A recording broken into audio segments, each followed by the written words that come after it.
Kagahapon adlaw Hulyo 1 atol sa flag raising ceremony sa mga kawani sa City Hall ning Dakbayan sa Osamis gipresentar ang 15 ka mga maanyag nga mga kandidata para sa Miss Asenso Osamis Tourism 2024 atol ning pagsaulog sa ika-76 charter anniversary og sa kapistahan sa Birhen sa Kuta.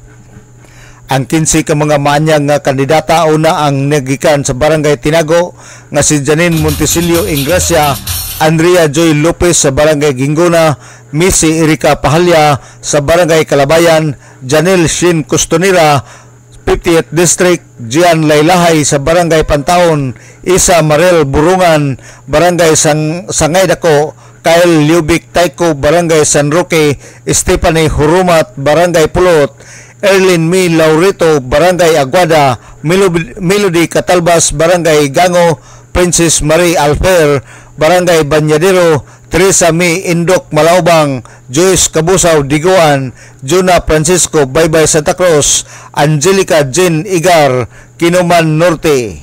Sa mensahe ni Osamis City Mayor Attorney Indy Wominal Jr. atol sa mga kalihukan nagisgot siyang mayor mahitungod sa mga activities sa charter anniversary o sa kapistahan sa Kuta. I'm sure kadaghanan sa inyuha if dili tanan excited na kaayo para sa ato ang mga umaabot nga activities karong Hulyo. Tinuod dili? As you can see, makita ninyo na ipipila ka tarps and daghan na tag mga promotional postings no para sa ato ang mga fiesta activities. No, we will start karong Sabado sa ato ang pinakauna nga I think it's a regional wide taekwondo tournament, no, which will be we're expecting delegates from the different LGUs from Region 10 from Northern Mindanao, no. But this weekend we will also be having our first dry goods thrift shop dito sa 50th District, no, while ongoing ang ato ang night market, no, and cafes dito sa Wellness Park this July. They will be operating for the entire week sa ato ang Fiesta Week.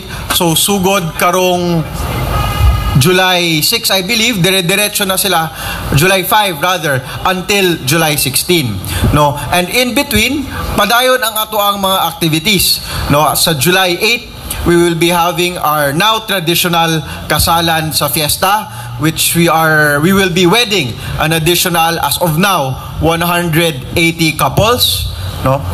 Sa July 9 and 10 if I'm not mistaken, we will be having our second Governor Henry S. Waminal Chess Tournament, which is a tournament that is national in scope, and we will be graced once again by ang Asia's first, no, dili lang Philippines first, but Asia's first Grandmaster, no, si Grandmaster Eugene Torre, no. Si Osamis City Mayor Attorney Indy Wominal Jr. alang sa DXDD Radio Kampana, ang radyo sa simbahan, WD45 Dudong Bargamento, Danag sa Dakbayan.